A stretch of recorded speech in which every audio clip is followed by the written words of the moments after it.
Going along with the respect thing from before, this time I'm going to talk a little bit about polyamory. What is polyamory? Polyamory is the state of being in love with or in a relationship with more than one person. Because the term polyamory, it's like amor, amorous, love. Get it? See the correlation here? Isn't that right, Susie? She said yes. Sometimes people bash on people who are in polyamorous relationships. Sometimes people see it as not a real relationship. And some people see monogamy as the norm because that's what society has told us is the norm, at least in Western culture. My opinion is that polyamory is totally valid.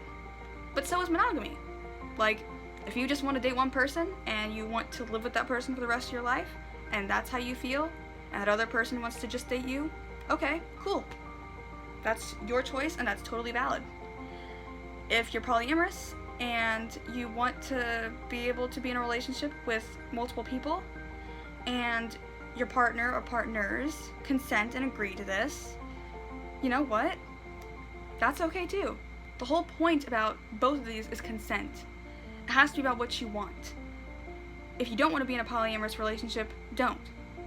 Another key thing is polyamorous relationships are not any less loving or any less valid or any less committed than monogamous relationships are.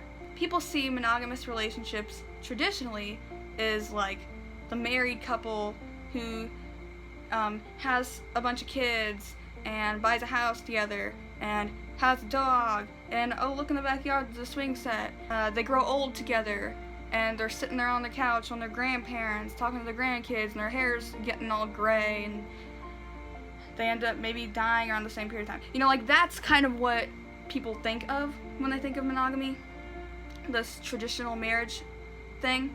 I mean, for a long time, a lot of our fairy tales talk about, the true love, the one. That was a lot of air quotes. The ideal. Okay?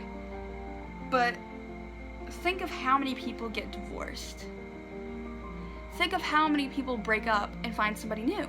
You could possibly see yourself dating, even though you may be firmly committed in a relationship with somebody else. If you had an alternative, you could really like this other person. I think that love is such a strong emotion. It's very hard to define, love. But I think that it's so strong that you can love multiple children, for example. You can love multiple friends. You can love multiple types of colors or multiple dogs or multiple pets that you like each in their own unique ways. But is one really more or less than the other because you actually love them all? People are a lot more complex, and obviously polyamorous relationships do tend to get a lot of hate and they can be a little bit more difficult than managing a monogamous one. But I don't think they should be considered any less valid or stigmatized. People in polyamorous relationships can be in lifelong committed relationships. Polyamorous people can have children. Multiple people raise children, Think about open adoptions. Those exist.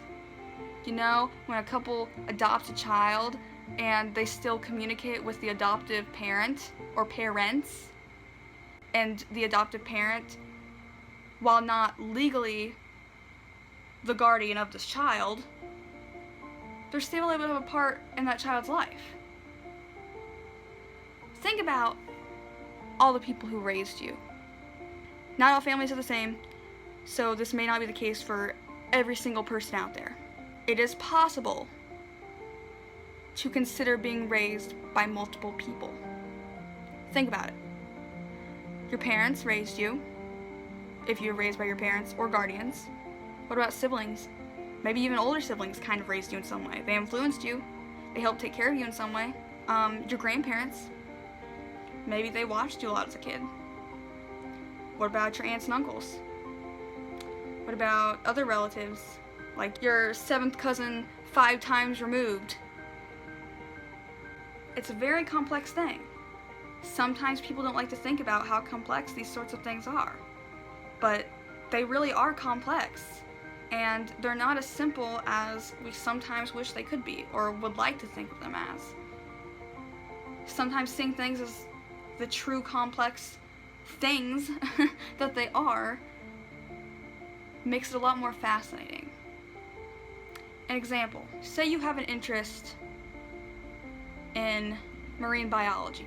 You know the surface level stuff, like, you know the Great Barrier Reef, for example, or you know about, like, the kind of creatures that live in the ocean. You know that dolphins, you know that fish, you know that stingray, you know that sharks, you know that all these other creatures live in the ocean. But what you don't know is how they all function together.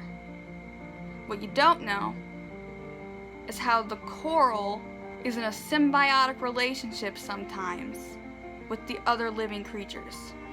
There are so many things beneath the surface that sometimes we overlook because it's really complex and we don't really like to think about it. But sometimes we should. We all need a variety of social relationships. It's good to have a wide variety of types of social relationships. So I would say that while some relationships have sometimes more priority than others, that doesn't mean that either one is maybe weaker or more loved, because they should all be appreciated for what they are. Hello everybody. I know that throughout this video I started to sort of sound like a hippie and I sort of got preachy, but that's just because when I try to do these types of videos, I want to explain my point as clearly and efficiently as I can, so that way all of you can understand it. So I hope that the points that I have made have come across clearly to you. I hope it has helped you to think, and please hit that like button and also subscribe to my channel for more awesome content. Peace, love, and harmony.